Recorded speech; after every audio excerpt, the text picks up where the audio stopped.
వర్షాలతో ప్రకాశం బ్యారేజ్ దగ్గర వరద ప్రమాదకరంగా ప్రవహిస్తుంది. బ్యారేజ్ కి 5,52,640 క్యూసెక్కుల వరద వస్తూ ఉండగా అంతే నీటిని దిగువకు విడుదల చేశారు అధికారులు. భారీ వరద కారణంగా కాసేపట్లో రెండవ ప్రమాద హెచ్చరిక జారీ చేయబోతున్నారు. ఇక నదీ పరివాహక ప్రాంతాల ప్రజలు అప్రమత్తంగా ఉండాలని హెచ్చరించిన వాతావరణ శాఖ మత్స్యకారులు చేపల వేటకు వెళ్లొద్దంటూ తెలియజేసింది.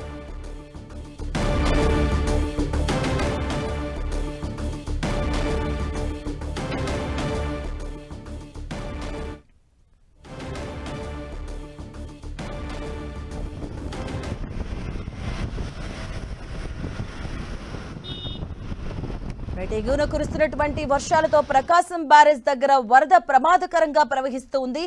బ్యారేజ్ కి 5,52,640 క్యూసెక్కుల వరద నీరు వచ్చి చేరుతూ ఉండగా అంతే నీటిని దిగువకు విడుదల చేస్తూ ఉన్నారు అధికారులు.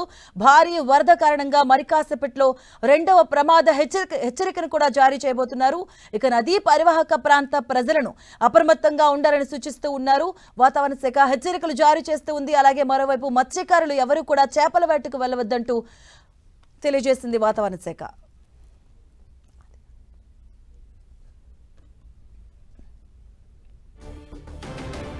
అదే అంశానికి సంబంధించిన పూర్తి అప్డేట్స్ మా కరెస్పాండెంట్ రవిచంద్ అందిస్తారు. రవిచంద్, ప్రకాశం బ్యారేజ్ దగ్గర వరద పోటెత్తుతూ ఉంది. మరి కాసేపట్లో ఇక్కడ రెండో ప్రమాద హెచ్చరిక జారీ చేస్తున్న నేపథ్యంలో దిగువ ప్రాంతాలన్నీ కూడా అప్రమత్తమయ్యాయి. ప్రభుత్వ యంత్రాంగం పూర్తి స్థాయిలో అయితే ఇక్కడ మొత్తం కూడా అప్రమత్తమైంది. కింది స్థాయిలో అందరినీ కూడా అప్రమత్తత అయితే చేస్తున్న పరిస్థితి ఉంది. ఏదైతే ప్రస్తుతం ఇన్ఫ్లో 5,52,000 క్యూసెక్కులు వరద అయితే ఇక్కడికి వస్తున్న పరిస్థితి మనకు కనిపిస్తుంది. మరి రెండో ప్రమాద హెచ్చరికలు జారీ చేస్తూ ఉన్నారు.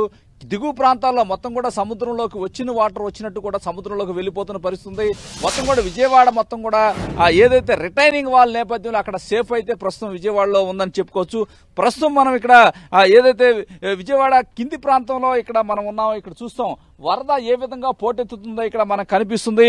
నదీ పరివాహక ప్రాంత ప్రజలు అప్రమత్తంగా ఉండాలని ప్రభుత్వం ఇప్పటికే సమాచారం ఇచ్చింది. రెవెన్యూ యంత్రాంగం ఎంత కూడా ఆ నదీ పరివాహక ప్రాంతాల్లో ఏదైతే హెచ్చరికలు జారీ చేస్తున్నారు, రెండో ప్రమాదిక హెచ్చరిక మరి కాసేపట్లో జారీ చేసే అవకాశం ఉంది. మొత్తాన్ని కూడా ఖాళీ చేసి సురక్షిత ప్రాంతాలకి వెళ్లాల్సిందిగా ఆ ప్రభుత్వ యంత్రాంగం అర్థిస్తూ ఉంది. ఏదైతే అత్యవసర సహాయం కోసం 112-1170ని సంప్రదించమని కూడా ఇప్పటికే విపత్తుల శాఖ ప్రకటించింది. నదిలో ప్రయాణించడం కావచ్చు, ఈతకు వెళ్లటం, చేపలు పట్టడం నిషేధం అని చెప్పారు. మనకి ఇక్కడ కూడా అక్కడ కనిపిస్తున్నాయి చేపల బోట్లు కూడా ఒడ్డున పెట్టిన పరిస్థితి ఉంది. అందరూ కూడా మొత్తం కూడా భయభ్రాంతుల్లో ఈ ప్రాంత పెద్ద పులిపాక పెనమలూరు నియోజకవర్గంలో ప్రస్తుతం మనం ఉన్నాం. ఇక్కడ మనకి కనిపిస్తుంది నదీ పరివాహక ప్రాంతంలో అందరూ కూడా ప్రజలంతా కూడా భయభ్రాంతులకి గురవుతున్నారు. అందరూ కూడా వరదని చూస్తానికి వస్తున్న పరిస్థితి కనిపిస్తుంది. ఎందుకంటే గతంలో పోలిస్తే గతంలో 5-6 సంవత్సరాలకు ఒకసారి వరద వచ్చే పరిస్థితి ఉండేది. కానీ గత 2 సంవత్సరాల నుంచి కూడా ప్రతి సీజన్లో 5-6 సార్లు వరదలు వస్తున్నాయి.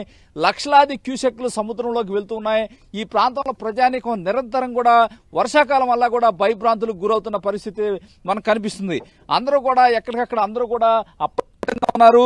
రెండో ప్రమాద హెచ్చరిక జారీ చేయడంతో అందరూ కూడా వెళ్లిపోయే పరిస్థితులు అయితే చూస్తున్నారు.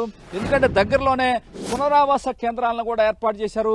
కలెక్టర్ కావచ్చు, జాయింట్ కలెక్టర్ కావచ్చు, అందరినీ కూడా ఏదైతే ఈ ప్రాంతాల్లో మునిగిపోయిన ప్రాంతాలను సందర్శిస్తున్నారు, ప్రజల్ని ఎడ్యుకేట్ చేస్తున్నారు. అందరూ కూడా కొంతమంది ఇల్లు వదిలి వెళ్ళడానికి ఇష్టపడటం లేదు, కానీ వెళ్లాల్సిందే. రెండో ప్రమాద హెచ్చరిక జారీ చేస్తున్నాం, అన్ని కూడా ఇళ్లన్నీ మునిగిపోయే అవకాశం ఉందని కూడా ఇక్కడ చెప్తున్నారు. కానీ పైనుంచి వచ్చే ఫీడ్బ్యాక్ ఇంకా వరదలు వస్తూ ఉన్నాయి. ఇంకా రెండో ప్రమాద హెచ్చరికతో ఆగుతుందా, మూడో ప్రమాద హెచ్చరిక వస్తుందా అనే అనుమానం అయితే ఇక్కడ ప్రజల్లో అయితే వ్యక్తమవుతుంది. అందరూ కూడా ఏదైతే తమ పనులు మానుకొని అందరూ కూడా నివాసాల వద్దే ఉంటున్నారు. ఎందుకంటే ఏ క్షణంలో వరద వస్తుందో తెలియని పరిస్థితి మనకు కనిపిస్తుంది. ఈ నేపథ్యంలో ప్రభుత్వం కూడా అప్రమత్తంగా ఉంది. మొత్తం కూడా విపత్తుల శాఖ మంత్రి అనిత కూడా సమీక్షిస్తున్నారు.